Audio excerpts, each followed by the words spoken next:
on Learning with L&R, and today we are going to discuss about the new disease, that is chronic kidney disease. Let's start. Chronic kidney disease consists of a spectrum of different pathophysiologic processes associated with abnormal kidney function and a progressive decline in glomerular filtration rate. What the function of the kidney is, the kidney remove the toxin from the body. Okay, it is also defined as kidney damage for more than 3 months. That's why we call it chronic kidney disease, as defined by structural or functional abnormalities of the kidney with or without decreased GFR manifested either pathological abnormalities or markers of kidney damage. What kind of marker? Urea, creatinine and other. GFR less than 60 ml per minute for 3 months with or without kidney damage. Epidemiology. Chronic kidney disease is a growing health problem in the United States. A report by CDC determined that 16.8% of all adults above the age of 20 years may have chronic kidney disease.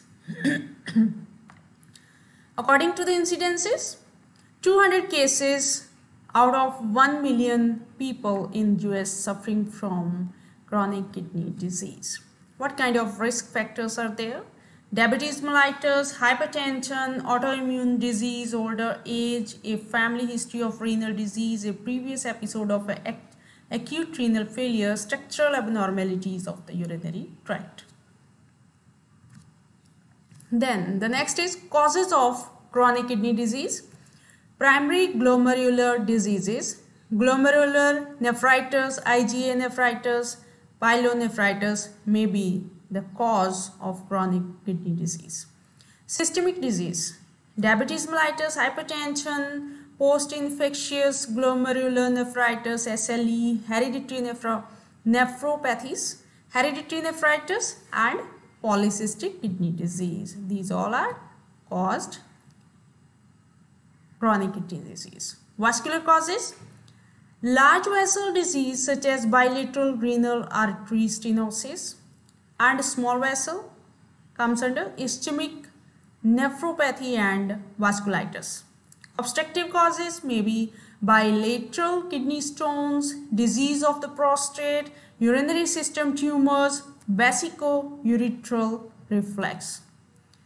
What are the pathophysiology of chronic kidney disease or chronic renal failure? Compensatory hypertrophy of surviving nephron. Then it leads to adaptive hyperfiltration and hypertrophy. Then it goes to loss of excretory function. Which kind?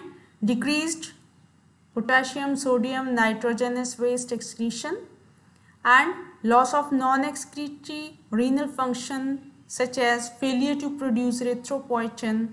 It is a hormone produced by the kidney to produce red blood cell and to convert inactive form of calcium. Then sclerosis of remaining nephrons and total function loss by the kidney. Classification of chronic kidney disease with risk factor more than 90%, with kidney damage with normal GFR more than 90, kidney damage with mild decrease in GFR 60 to 89, moderate 30 to 59 and severe decrease in GFR 15 to 29, then kidney failure less than 15. Stages. CKD is also called established chronic kidney disease and is synonymous with now outdated terms that are end-stage renal disease, ESRD, chronic kidney failure, CKF and chronic renal failure, CRF. Then chronic renal failure applies to the process of continuing significant irreversible reduction in nephron number and typically corresponds to CKD stage 3 to 5. End-stage renal disease, the term represents a stage of CKD where the accumulation of toxins, fluid and electrolytes normally excreted by the kidneys results in the uremic syndrome. No more compensation, all other organ systems will end up with some kind of dysfunction. This syndrome leads to death unless the toxins are removed by renal replacement therapy using dialysis or kidney transplantation. Then clinical manifestations according to the neurosystem: slurred speech, hysterexis and myoclonus, seizures, disorientation and confusion, increased muscle fatigability. Failure of kidney to remove excess fluid may cause edema of the leg, ankles, feet, face and hands.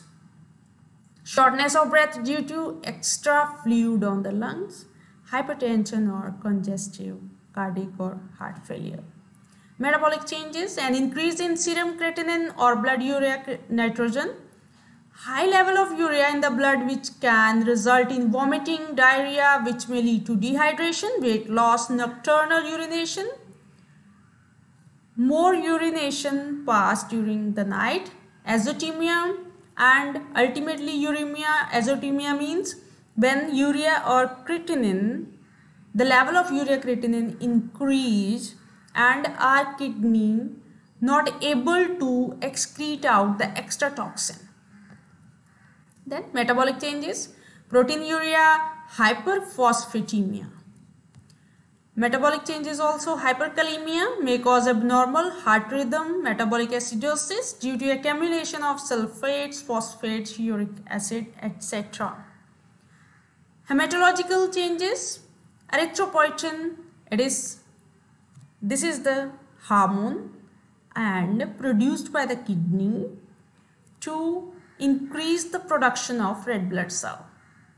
Synthesis: erythropoietin synthesis is decreased, leading to anemia, which cause feeling tired or weak, memory problems, difficulty concentrating, dizziness, low blood pressure. Then gastrointestinal tract changes: appetite loss, a bitter, metallic or salty taste in the mouth, fishy or ammonia-like smell in breath, difficulty sleeping, gastritis and constipation. Cardiovascular changes: 50 to 65% deaths occur due to cardiac complications of CKD, hypertension, left ventricular hypertrophy, electrolyte imbalance, myocardial calcification. Respiratory changes: pulmonary edema, pleuritis, tachypnea. Then diagnosis: urine test, urinalysis, dipstick test, urine albumin and creatinine. 24-hour urine tests: the urine may be analyzed by protein and waste products that are urea, nitrogen and creatinine. Glomerular filtration rate: as kidney disease progresses, GFR going to fall.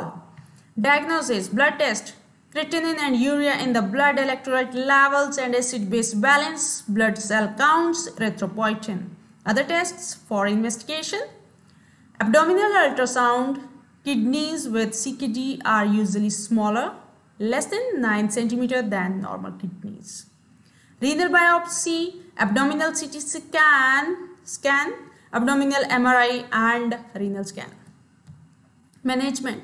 Goals of treatment: to preserve renal function, to delay the need for dialysis or transplantation as long as feasible, to alleviate extra renal manifestations as much as possible, to improve body chemistry values, to provide an optimal quality of life for the client and significant others. Preserve renal function and delay dialysis. Pharmacological therapy: antihypertensive. The goal is to keep blood pressure below 130 by 80 mm of Hg. ACE inhibitors or angiotensin receptors blockers are usually prescribed. Cardiovascular agents, diuretics, inotropic agents, antacids, phosphorus binding acids, metabolic acidosis, sodium bicarbonate, dialysis, anemia, erythropoietin, and control of blood glucose levels. Then the next is alleviate extrarenal manifestations, seizures, anti-seizure agents, safety measures to protect patient, hyperparathyroid, parathyroidectomy done. Improve body chemistry with the help of medications, with the help of dietary management, and with the help of renal replacement therapy like dialysis, renal transplantation. Dietary management, general dietary guidelines, protein restriction. Decreasing protein intake may slow the progression of chronic kidney disease, allowed protein of high biological value. And salt restriction, limit to 4 to 6 grams a day to avoid fluid retention and help control high blood pressure. Restrict fluid intake. Dietary management again, potassium restriction, high levels of potassium can cause abnormal heart rhythms. Example of foods high in potassium include bananas, oranges, nuts and potatoes. Phosphorus restriction, decreasing phosphorus intake is recommended to protect bones. Eggs, beans, cola drinks and dairy products are examples of food high in phosphorus. High calorie diet and vitamins supplements. Nursing management, assessment, complete history taking, past and present history regarding illness, any medication, diet, weight changes, patterns of urination. Assessed. Assess patient for the multiple effect of CRF on all body systems. Assess the patient's understanding of CRF, the diagnostic tests and the treatment regimes. Assess the patient's need for dialysis. Assess the significant other's understanding of the treatment regimen. Nursing diagnosis. Deficient fluid volume or excess fluid volume, imbalanced nutrition less than body requirements, constipation, activity intolerance related to fatigue, anemia, retention of waste products and dialysis, risk for impaired skin integrity.